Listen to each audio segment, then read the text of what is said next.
अस्सलामुअलैकुम। साक्षी खबर में आपका इस्तकबाल है। आज 24 जिलहज है। सुर्खियों से पहले सुनते हैं हदीस शरीफ।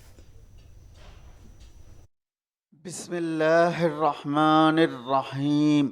नबी करीम सल्लल्लाहु अलैहि वसल्लम का इरशाद मुबारक है, अल्लाह ताला से ज़्यादा किसी को अपनी तारीफ़ पसंद नहीं है। इसी वजह से अल्लाह ताला ने ख़ुद अपनी तारीफ़ सूरह फातिहा में फरमाई है। और अब सुर्खियाँ।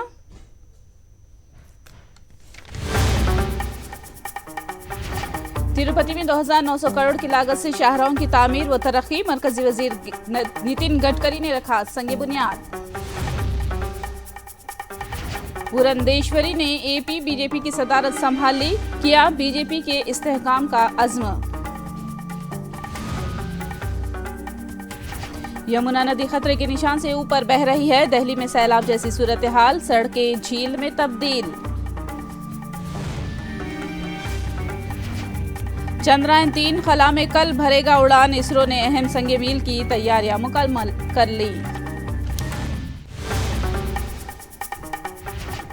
और अब तफसील। वायसर कांग्रेस के एमपी की मरकजी वजीर नितिन गडकरी ने सताइश की है। उन्होंने कहा कि एमपीज ने मरकज से फंड्स हासिल किया और इसे बेहतर तौर पर इस्तेमाल किया है। तिरुपति में उन्होंने 2,900 करोड़ की लागत से कौमी शाहराहों के तरक्याती कामों का संग बुनियाद रखा।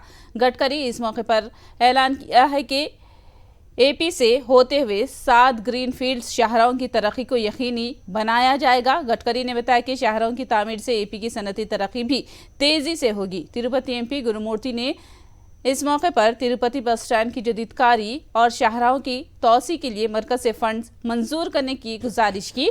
इस प्रोग्राम के बाद गडकरी ने Padmavati children heart care centre का दौरा किया और यहाँ बच्चों के दिलों के 1600 ऑपरेशन करने पर अस्पताल की सताइश की। The Visakhapatnam port is one of the major port in the country. At the same time, Andhra Pradesh government want to develop 3 more ports in Andhra Pradesh. I am really happy that Andhra Pradesh, where good road infrastructure is going to helpful for create more industrial investment and capital investment in the state of Andhra Pradesh, which is going to create more jobs, and that is to be most important thing for the people of the state. By the development of this new highway, Andhra Pradesh is going to be developed as one of the progressive state in the country. I am giving my all best wishes to all of you. AP हुकूमत रवां महीने में मुख्तलिफ programmes मुनाकिद करने जा रही है। 18 जुलाई को जगन्नाथ तोड़ू स्कीम के चौथे मरहले के तहत पहले प्रोग्राम का इनेकाद किया जा रहा है। 5,10,000 अफराद को 510 करोड़ से जायद रुपयों का कर्ज फराहम करते हुए सूद माफी के तहत 4,58,010 करोड़ रुपये हुकूमत अदा करने जा रही है। इस महीने की 21 तारीख को नितिन नेस्तम स्कीम के तहत इस्तेफादा कुनिंदगान के खातों में रकम मुंतकिल की जाएगी। लगातार 5वें साल इस स्कीम पर अमल आवरी के जरिए 80,686 अफराद को 30 करोड़ रुपये फराहम करके फ़ायदा पहुंचाया जा रहा है। एपी हुकूमत ने एक और अहम फैसला किया है। 12वीं पीआरसी कमीशन के क़याम के अहकाम जारी कर दिए गए हैं। रिटायर्ड आईएएस मनमोहन सिंह को इस कमीशन का चेयरमैन नामजद किया गया है। साबिक काबीना में किए गए फैसले पर अमल करते हुए कमीशन कायम किया गया है। रियासती मुलाजिमीन की तनख्वाहों में तरमीम से मुताल्लिक़ कमीशन रिपोर्ट तैयार करेगा। 1 साल या इसके अंदर ही रिपोर्ट तैयार किए जाने का इम्कान है। आरजीयू केटी में दाखिले के लिए अहल उम्मीदवारों की एपी के वजीर तालीम बोसा सत्यनारायणा ने फहरिस्त जारी की है। इस महीने की 20 से 25 तारीख तक काउंसलिंग मुनक़िद की जाएगी। उन्होंने बताया कि देही सतह पर तलबा को IIT मियार की तालीम फराहम करने के मकसद से वायसर के दौर में ही RGKTs कायम किए गए थे। 6 साला मुश्तरका कोर्स में 10वीं जमात की निशानात की बुनियाद पर ही नशिस्तों को पुर किया जाता है। रियासत भर में 4,400 नशिस्तों के लिए 38,355 तलबा ने दरख्वास्त दाखिल की थी।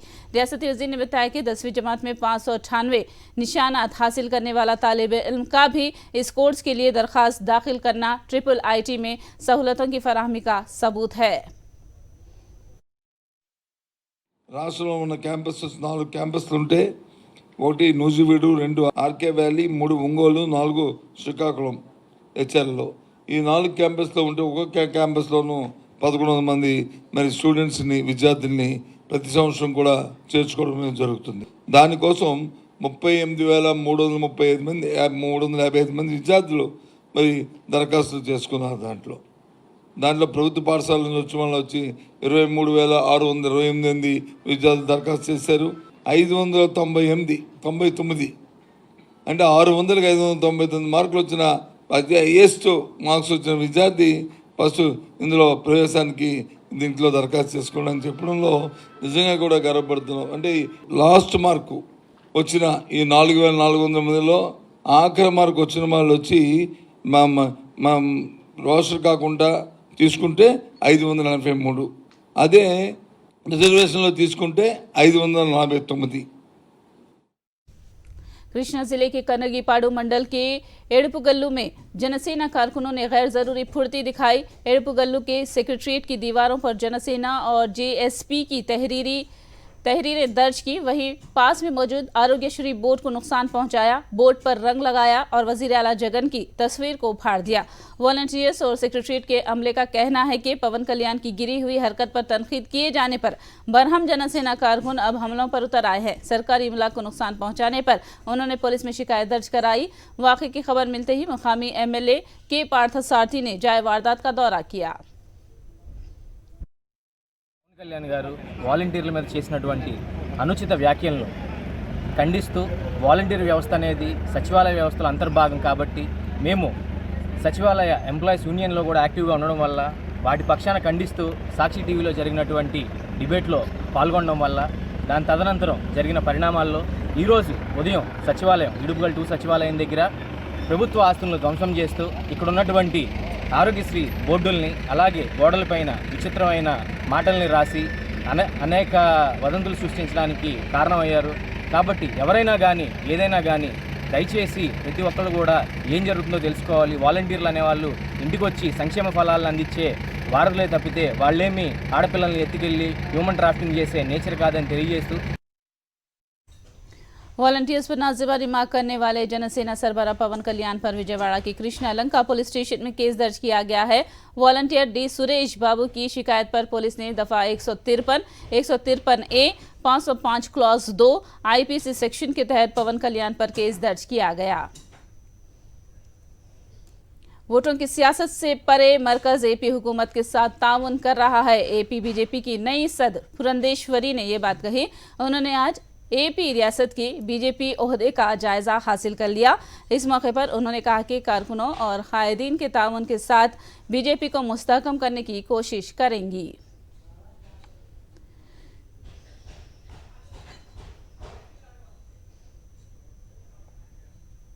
क्रिकेटर अंबाटी रायडू गुंटूर में रोजाना एक स्कूल का दौरा कर रहे हैं। उन्होंने पटिचेरुकूर मंडल के मोडलूर गांव के पुनीता शूरी हाई स्कूल पहुंचकर वादे के मुताबिक स्कूल की तरक्की के लिए 5 लाख रुपए चेक हवाले किया और मुस्तकबिल में भी स्कूल की तरक्की के लिए ताउन करने का तयक़ुन दिया। स्कूल के करस्पॉन्डेंट फादर दिलीप कुमार अंबाटी रायडू को तहनीत पेश की।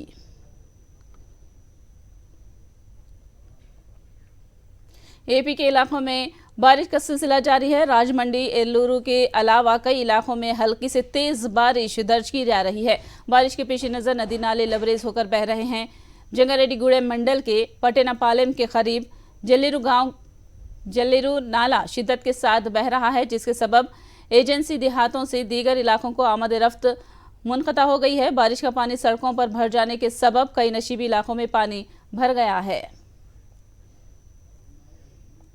किसानों को फ्री में बिजली सप्लाई करने की शुरुआत कांग्रेस ने ही की थी और कांग्रेस ही किसानों की तरक्की के लिए संजीदा मौक़िफ़ रखती है। ये रद्द-ए-अमल कांग्रेस मुखनना पार्टी के कायद भट्टी विक्रमार्का ने दिया है। बीआरएस के इल्जामात पर भट्टी विक्रमार्का ने वजाहत की।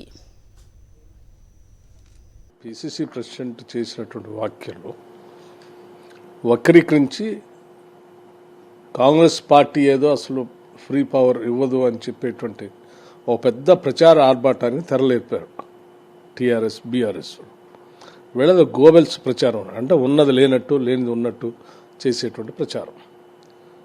ఉచిత కరెంట్ అంటేనే కాంగ్రెస్ పార్టీ పేటెంట్. అది ఈ దేశంలో ఎవరు ఊహించినటువంటి సమయంలోనే ఆనాడు రాష్ట్ర వ్యాప్తంగా పాదయాత్ర చేసిన తర్వాత రైతుల పరిస్థితులు అర్థం చేసుకొని కాంగ్రెస్ ప్రభుత్వం రాగానే ఉచిత కరెంటు ఇస్తామని చెప్పి మా నాయకురాలు సోనియా గాంధీ గారితో కూడా మాట్లాడి రాజశేఖర రెడ్డి గారు ముఖ్యమంత్రిగా మొట్టమొదటి సంతకం ఉచిత కరెంటు రైతుల కోసం పెట్టి అనేక ఆర్థికపరమైనటువంటి ఇబ్బందులు ఉన్నప్పటికి కూడా వ్యవసాయాన్ని రైతులను కాపాడితేనే రాష్ట్రాన్ని కాపాడగలం అని చెప్పి గట్టిగా పట్టుబట్టి ఇచ్చినటువంటి ఆ ఉచిత కరెంటు అది కాంగ్రెస్ పార్టీ మానస పుత్రిక. సో ఇవాళ ఎవరైనా వచ్చేసి ఉచిత కరెంటు మేము ఇస్తున్నాం మేము లేకపోతే రాదు అని అంటే అంతకంటే ఇంకా హాస్యాస్పదం ఏమి ఉండదు. కాంగ్రెస్ పార్టీ ఆనాడు ఉమ్మడి రాష్ట్రంలో ఆర్థిక పరిస్థితులు ఇబ్బందిగా ఉన్నప్పుడే ఉచిత కరెంట్ ఇచ్చినటువంటి కాంగ్రెస్ పార్టీ. टीएसपीएससी पर जांपशा मामले में मजीद 2 अफराद को पकड़ लिया गया है। करीमनगर से ताल्लुक रखने वाले एम श्रीनिवास और उसकी बेटी साहिती को एसआईटी ने गिरफ्तार कर लिया है। पोला रमेश की मदद से साहिती की जानिब से हाईटेक मास नकल नवेसी करने की निशानदही की गई है। बेटी साहिती के इम्तिहान लिखने के लिए श्रीनिवास ने पोला रमेश की मदद ली थी। वहीं पोला रमेश से एईई का इम्तिहानी पर्चा खरीदने वाले 6 मुलजिमीन को एसआईटी ने हिरासत में लेकर पूछताछ कर रही है। पुला रमेश को रकम अदा करने की बैंकों के लेन देन से पुलिस ने निशानदही कर ली है।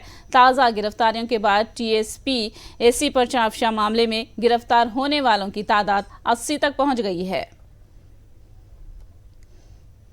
तेलंगाना में आज भी गांव मोहल्ले से समाजी बहिष्कार के वाकयात सामने आ रहे हैं। राजन्ना सिरसिला जिले के तंगलपल्ली मंडल के रालापेट में शेख साबिर नामी शख्स का जात वालों ने समाजी बहिष्कार कर दिया है। तबकाती संगम को अपने पट्टे की अराजी देने से इनकार करने पर नाम नेहाद समाज के ठेकेदारों ने साबिर के खानदान का समाजी बहिष्कार कर दिया और मुतासरीन से बात करने पर 10,000 रुपये जुर्माना आयद करने की मनादी करा दी। मुतासरीन का कहना है कि पुलिस की मौजूदगी में समाजी ठेकेदारों ने उसकी अराजी में धातें गढ़वाई थी, जिसके खिलाफ साबिर ने कोर्ट से रुजू किया था, तो कोर्ट ने उन ठेकेदारों के खिलाफ नोटिसें जारी की है। नोटिस पाने वाले समाजी ठेकेदारों ने अपना दबदबा दिखाकर मुतासरीन को गांव से बहिष्कार करने का फैसला सादिर कर दिया। साबिर और उसके खानदान वाले इंसाफ की मांग कर रहे हैं। 4-5 ఎకరాలు ఉంది జాగా 4-5 ఎకరాలు ఉంటే మా మమ్మీ పేరు మీద ఎకరం జాగా ఉంది భూమి ఎకరం జాగా ఉంటే మేము ఎర్రటోళ్ళకి ఆడ మేము ఎప్పటి నుంచి కనీసం 23 సంవత్సరాల నుంచి మా మమ్మీ పేరు మీద ఉంది పట్టాలి. మమ్మీ పేరు మీద ఉంటే వాళ్ళు అమ్మమని అన్నారు. అమ్మమని అంటే ఫస్ట్ ఏమన్నారు 3 లక్షలు ఇస్తాం మీరు అమ్మరు అని అంటే మేము గవర్నమెంట్ జాగా మేము అమ్మరాదు అది గట్లా అమ్మితే మా మీద కేసులు అయితే మాకు గవర్నమెంట్ ఇచ్చింది. గవర్నమెంట్ జాగా మీకు గోరీలకు ఎట్లా అమ్ముతాం, మీకు లేకపోతే గోరీలకు మేము అమ్మేస్తాము ఏదో ఒకటి గిఫ్ట్ ఇచ్చేస్తాం తెలియదు. 3-4 ఎకరాలు ఉండగా కూడా 4-5 ఎకరాలు ఉండగా కూడా అమ్మంటే మేము అమ్మమని చెప్పినాం. అమ్మకపోతే ఏం చేస్తాం అంటే మీరు ఎట్లా అమ్మరు మేము చూస్తాం మేము ఊరు మొత్తం ఒకటే అయినాం అని అన్నారు. మేము మళ్ళీ ఏం చేసిరంటే తర్వాత కోర్టుకి పోరి మీరు ఇట్లయితే కలవదు కానీ మీరు కోర్టుకి పోరి అని అన్నాం. పోలీస్ స్టేషన్లు అందరు తిరిగి వచ్చారు. ఎవరు సహకారం చేయకపోతే ఏం చేసిరంటే ఒకసారి దర్గా ఉన్నది ఆ దర్గా కాడికి తాళం వేసేది. तेलंगाना में लाखों तलबा मिड डे मील से महरूम हो गए हैं। मिड डे मील्स वर्कर्स पिछले 2 दिनों से हड़ताल कर रहे हैं, जिसकी वजह से स्कूली बच्चों को खाना सप्लाई नहीं किया जा रहा है। मिड डे मील वर्कर्स ज़ेर इल्तिवा बकाया जात और तनख्वाहों में इजाफे की मांग करते हुए हड़ताल कर रहे हैं। उनकी हड़ताल चौथे दिन में दाखिल हो गई है और स्कूली बच्चों को सख्त मुश्किलात का सामना करना पड़ रहा है। तेलंगाना भर में 23 लाख सरकारी स्कूल्स के बच्चों को मिड डे मील्स की सप्लाई हड़ताल की वजह से बंद हो गई है। మాకు నిన్నటి నుంచి మిడ్ డే మీల్స్ పెట్టట్లేదు. మాకు చాలా ఇబ్బంది అవుతుంది. మేము ఇంటి దగ్గర నుంచి తెచ్చుకుంటున్నాం. వాళ్ళకి జీతాలు ఇవ్వకపోవడం వల్ల మాకు తిండి పెట్టట్లేదు. మాకు ఇంటి దగ్గర నుంచి తెచ్చుకోవడం చాలా కష్టం. మా మమ్మీ లేబర్ కాబట్టి మా మమ్మీ పొద్దున్నే పనికి వెళ్తుంది కాబట్టి తొందరగా అందట్లేదు. మాకు ఇబ్బంది అవుతుంది. మధ్యాహ్నం భోజన కార్మికులం. మాకు నెలకు జీతాలు వస్తలేవు. కోడిగుడ్ల రేటు పెరిగింది. కూరగాయల రేటు 200 టమాటా ఉంది. బెండకాయలు 80 రూపాయలు ఉంది. మేము మరి ఎట్లా పెట్టాలి అప్పులు చేసి పెడుతున్నాం. కూరగాయలకు ఇచ్చే ఎవరు పట్టించుకుంటలేరు. ఇక ఇల్లు రాజకీయ నాయకులు అసలు నిమ్మకు నీరెక్కినట్లుంటున్నారు. మరి మా బాధలు ఎవరికి చెప్పుకోవాలి? మేము పిల్లలకు అన్నం పెట్టండి లేని పిల్లలు వస్తుండ్రు అన్నం పెట్టమని. వాళ్ళకి ఎట్లా పెట్టాలి? మేము వాళ్ళ అన్నం లేకనే పిల్లలు బడిపోతారు. అన్నం పెడితే అని మధ్యాహ్నం భోజనం పెట్టిండ్రు. ఆ మధ్యాహ్నం భోజనం పెట్టకు తీసేయండి, మీకు బడ్జెట్ లేదని అంటున్నారు. మాకు ఇవ్వాలంటే ఎంతోమందికి పెంచుతున్నారు జీతాలు. మాకు 1000 రూపాయలకి ఎవరన్నా చేస్తారా? ఇప్పుడు రోజుకు 30 రూపాయలు. ఆ 30 రూపాయలు పోతే అట్లా పోతే 400 వస్తున్నాయి. నాటే పోతే మాకేమొస్తుంది? మరి నెలకు ఆ డబ్బులు ఇస్తలేరు, ఏమి ఇస్తలేరు. మేమేం చేసి పెట్టాలి? అందుకే మేము బంద్ పెట్టినాం. మాది ఏదోటి తీర్మానం అయ్యేదాకా మేము వంటలు చేయము, బంద్ పెడతాం 3 సంవత్సరాలే వంటలు చేయబట్టి మాకు ఇంతవరకు పట్టించుకునే నాదుడే లేదు. మా స్కూల్లో విటమిన్స్ పెట్టట్లేదు కాబట్టి మాకు మా నాన్న వాళ్ళు లేబర్స్ కాబట్టి వాళ్ళు తొందరనే పనికి పోతారు కాబట్టి. दिल्ली में यमुना नदी खतरे के निशान से 3 मीटर बुलंदी पर बह रही है। यमुना नदी के किनारे की आबादियों में सैलाब की सूरत हाल पैदा हो गई है। सड़कें झील का मंजर पेश कर रही हैं। हरियाणा के हथकौंड बैरेज से पानी के अखराज के बाद यमुना नदी खतरे के निशान को पार कर गई। हिमाचल प्रदेश समेत शुमाली हिंदुस्तान में हालिया बारिशों के बाद हरियाणा के हथकौंड बैरेज के लबरेज हो जाने के बाद उसका फाजिल पानी यमुना नदी में छोड़ा जा रहा है। दिल्ली हुकूमत ने हरियाणा से पानी न छोड़ने की अपील की, ताहम इस अपील को मुस्तरद कर दिया गया है।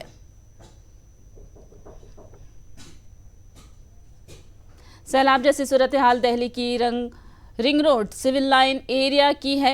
ये सैलाब जैसी सूरत हाल दिल्ली के वजीर आला अरविंद केजरीवाल की रिहायशगाह से महज 500 किलोमीटर की दूरी पर है। वजीर आला ने सैलाब की सूरत हाल के पेश नज़र नशीबी इलाकों के स्कूल्स और सरकारी दफ्तरों को बंद करने का फैसला किया है। दिल्ली में सैलाब की बदतरीन ऐसी सूरत हाल का दिल्ली वालों को 30 साल पहले सामना करना पड़ा था।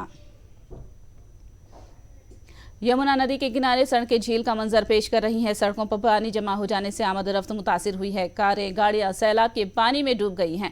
रास्ता अबूर करना मुश्किल हो गया है। बारिश का पानी जमा हो जाने से सड़कों की आमद-ओ-रफ्त भी रुक गई है। यमुना नदी के किनारे के इलाकों में जमीनी राब्ता गोया टूट गया है। यमुना नदी से पानी से सड़कों पर बहने से आमद-ओ-रफ्त इस इलाके में ठप होकर रह गई है। सैलाब की सूरत हाल से 2-4 दिल्ली शहर को अब पीने के पानी की किल्लत का सामना है। शहर को पानी सप्लाई करने वाले 3 वाटर प्लांट्स बंद कर दिए गए हैं, जिसके सबब पानी की किल्लत मजीद 2 दिन तक दरपेश होने का खदशा जाहिर किया जा रहा है। वजीर आला अरविंद केजरीवाल ने वजीराबाद के वाटर ट्रीटमेंट प्लांट का दौरा किया और बताया कि सैलाब के पानी में कमी आने पर मशीन दोबारा शुरू किए जाने का तयक़ुन दिया। मैक्सिमम 1.5-2 दिन तक मुझे उम्मीद है कि कल शाम तक हम पानी शुरू कर पाएंगे, काफ़ी कर पाएंगे। कल शाम तक शुरू कर पाएंगे, क्योंकि केवल पानी कम नहीं होना, पानी कम होने के बाद उनको मशीनों को सुखाना भी पड़ेगा, ड्राई करना पड़ेगा। उसकी सारी तैयारी है। जैसी पानी कम होगा मशीनें सुखाने का काम शुरू हो जाएगा, लेकिन इसके लिए जनता को तकलीफ होगी, जनता को उसका सामना करना पड़ेगा। तो मैं सब लोगों से यही निवेदन करूंगा कि बहुत ज़्यादा ज़रूरी ना हो तो घर से बाहर ना निकलें और जितना ज़्यादा से ज़्यादा हो सके अपना वर्क फ्रॉम होम करें। जो एरियाज़ अफेक्टेड है वहाँ पे हमने स्कूल्स भी अब बंद करवा दिए हैं और रिलीफ कैंप। यमुना नदी से निकलने वाला पानी अतराफ की आबादियों में दाखिल हो गया है। उस्मान नगर और दूसरी बस्तियों में मकानात पानी में डूब गए हैं। लोगों ने छतों पर पनाह ले रखी है। छतों पर पनाह लेने वाले अफराद को महफूज मकामात को मुंतकिल किया गया है। बीजेपी लीडर मनोज तिवारी और MP गौतम गंभीर ने मुतासिरा इलाकों से लोगों के तख्लीकी कामों की निगरानी की और इनमें पैकेट्स को तकसीम किया। इसरो कल चंद्रयान 3 मिशन खला में छोड़ेगा। इसके लिए पूरी तैयारियां कर ली गई हैं। कल दोपहर 2:35 पर चंद्रयान को खला में दागा जाएगा। इसरो चेयरमैन S सोमनाथ ने बताया है कि चंद्रयान 2 की नाकामी के बाद इस प्रोजेक्ट के लिए 4 साल लगे हैं। चंद्रयान 2 के तजुर्बे के बाद चंद्रयान 2 में कई एक तब्दीलियां करके खला में भेजा जा रहा है। Projects like Gaganyaan or Aditya L1, they are nowhere related to Chandrayaan 3. They are totally independent. But definitely that the success of this mission will give a morale boost for the people to do the other work, which otherwise also people are doing because they are independent. They are no way, they are linked, this one. So Gaganyaan program is going on its own way with a very strong way. And Aditya L1 mission also going in a big way. So that mission will be taken care separately with its own technological difficulties and with the capabilities. Last time Prime Minister was with you, sir. This time are you expecting Prime Minister, sir? That probably that you have to check with the chairman ISRO. They only would have done. अक़वाम मुत्तहिदा में इस्लाहात नागुज़ीर हो गए हैं। वज़ीर-ए-आज़म मोदी ने ये बात कही। वज़ीर-ए-आज़म ने कहा कि आबादी में इजाफा और सबसे बड़ी जमहूरियत हिंदुस्तान के बगैर अक़वाम मुत्तहिदा सिक्योरिटी काउंसिल नामुकम्मल है। वज़ीर-ए-आज़म मोदी फ्रांस के दौरे पर रवाना हो गए हैं। फ्रांसीसी रोजनामे से बातचीत करते हुए वज़ीर-ए-आज़म मोदी ने कहा कि रूस और यूक्रेन जंग बंद कराने के लिए हिंदुस्तान हर मुमकिन कोशिश करेगा। वज़ीर-ए-आज़म मोदी ने कहा कि ये जंग का वक्त नहीं है।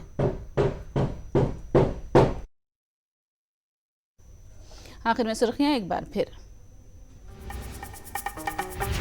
तिरुपति में 2,900 करोड़ की लागत से शाहराहों की तामीर व तरक्की, मरकजी वजीर नितिन गडकरी ने रखा संग बुनियाद। पुरंदेश्वरी ने एपी बीजेपी की सदारत संभाल ली, किया बीजेपी के इस्तेहकाम का अज़्म। यमुना नदी खतरे के निशान से ऊपर बह रही है, दिल्ली में सैलाब जैसी सूरत हाल, सड़कें झील में तब्दील। चंद्रयान 3 खला में कल भरेगा उड़ान, इसरो ने अहम संग मील की तैयारियां मुकम्मल कर ली। साक्षी खबर में फिलहाल इतना ही। साक्षी टीवी पर खबरों का सिलसिला जारी रहेगा।